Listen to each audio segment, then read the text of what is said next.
جاء الحق وساق الباطل باطل کو ہے جڑ سے مٹانا میں تو نبیوں کا وارث ہوں ہر منکر سے ہے ٹکرانا۔ السلام علیکم ورحمۃ اللہ وبرکاتہ۔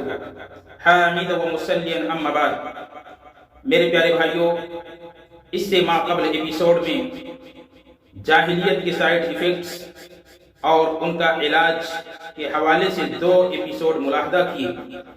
آج انشاءاللہ العظیم تیسرا ایپیسوڈ بھی لے کر کے اسی سلسلے میں حاضر ہوا ہوں۔ اسلامی بھائیوں، بعض مسلمانوں کا یہ عقیدہ ہے کہ بزرگان دین خدائی اختیار رکھتے ہیں، یعنی وہ وحدت الوجود اور حلول جیسے شرک عقیدے کے قائل ہیں۔ مثال کے طور پر تفریح الخاطر صفحہ نمبر 19 میں پیران پیر غوث اعظم شیخ عبد القادر جیلانی رحمہ اللہ کے متعلق یہ واقعہ درج ہے کہ ایک مرتبہ وہ ایک گویے کی قبر سے گزر رہے تھے، یعنی ایک گانا گانے والا مر گیا، لوگ اس کو دفنا دیے، تو ایک مرتبہ پیران پیر اس کے قبر سے گزرے، تو آپ نے اس گویے کے قبر سے مخاطب ہو کر کے فرمائے قم بإذنی، تو میری اجازت سے کھڑا ہو جا۔ پھر قبر پھٹی، وہ گویا گاتا ہوا قبر سے اٹھ کھڑا ہوا۔ میرے پیارے بھائیوں، اس واقعے سے یہ پتا چلا کہ پیران پیر بزرگان دین موت اور زندگی ان کے ہاتھ میں ہے۔ حالانکہ مردوں کو زندہ کرنا یہ اللہ رب العالمین کی صفت ہے، لیکن اس واقعہ میں یہ بتایا گیا کہ بزرگان دین بھی موت اور زندگی ان کے اختیار میں ہے۔ حالانکہ اللہ رب العالمین نے اس چیز کی نفی سورۃ البقرہ میں اور بہت سے مقامات پر اللہ تبارک و تعالی نے کی ہے کہ موت اور زندگی صرف اور صرف اللہ رب العالمین کے ہاتھ میں ہے۔ جس کو چاہتا ہے موت دیتا ہے اور جس کو چاہتا ہے زندگی دیتا ہے۔ مردوں کو زندہ کرنا یہ اللہ رب العالمین کے ہاتھ میں ہے۔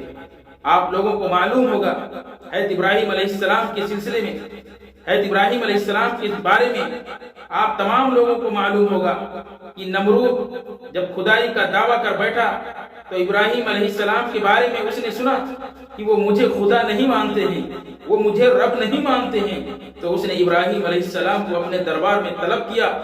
ابراہیم علیہ السلام اس کے دربار میں حاضر ہوئے تو اس نے ابراہیم علیہ السلام سے کہا، اے ابراہیم، میں نے سنا ہے کہ تو مجھے رب نہیں مانتا ہے، میں نے سنا ہے کہ تو مجھے خدا نہیں مانتا ہے۔ ابراہیم علیہ السلام نے کہا کہ تو رب نہیں ہو سکتا، تو خدا نہیں ہو سکتا، اس لیے کہ ربی الذی یحیی و یمیت، میرا رب وہ ہے جو موت اور زندگی عطا کرتا ہے، میرا رب وہ ہے جو زندوں کو مار دیتا ہے اور مروں کو وہ زندہ کر دیتا ہے، یعنی رب وہ ہے اور تو رب نہیں ہو سکتا، تو ایک عام انسان ہے۔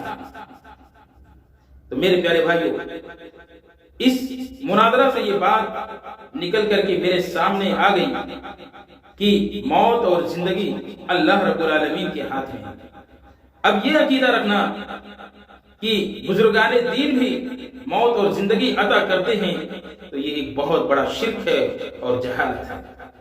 اسی طریقے سے میاں اسماعیل المعروف میاں کلام، ان کے بارے میں یہ مشہور ہے کہ انہوں نے ایک مرتبہ فجر کی نماز پڑھی، سلام پھیرنے کے بعد انہوں نے مقتدیوں پر نگاہ کرم ڈالی تو دائیں طرف کے مقتدی سب کے سب حافظ قرآن بن گئے اور بائیں طرف کے مقتدی سب کے سب ناظرہ قرآن پڑھنے والے۔ اس واقعے سے یہ بات سمجھ میں آتی ہے کہ بزرگان دین کن فیکون انہیں حاصل تھا، بزرگان دین کو کن فیکون حاصل تھا، حالانکہ کن فیکون اللہ رب العالمین کی ذات ہے۔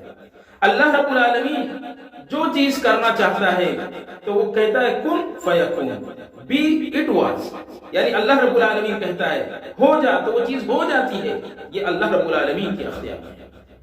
اللہ رب العالمین جب کسی چیز کا ارادہ کرتا ہے تو کن فیکون، اللہ رب العالمین بولتا ہے ہو جا تو وہ چیز ہو جاتی ہے۔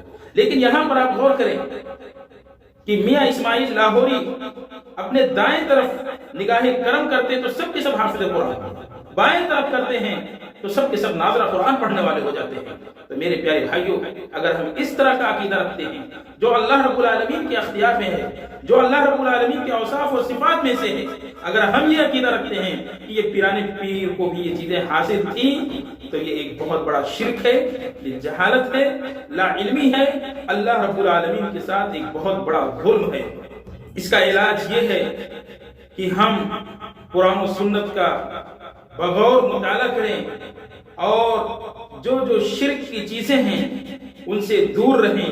آخر میں اللہ رب العزت سے دعا ہے کہ الہ العالمین تو ہم تمام لوگوں کو شرک جیسی قباحتوں سے محفوظ رکھ۔ آمین تقبل یا رب العالمین۔ والسلام علیکم ورحمۃ اللہ وبرکاتہ۔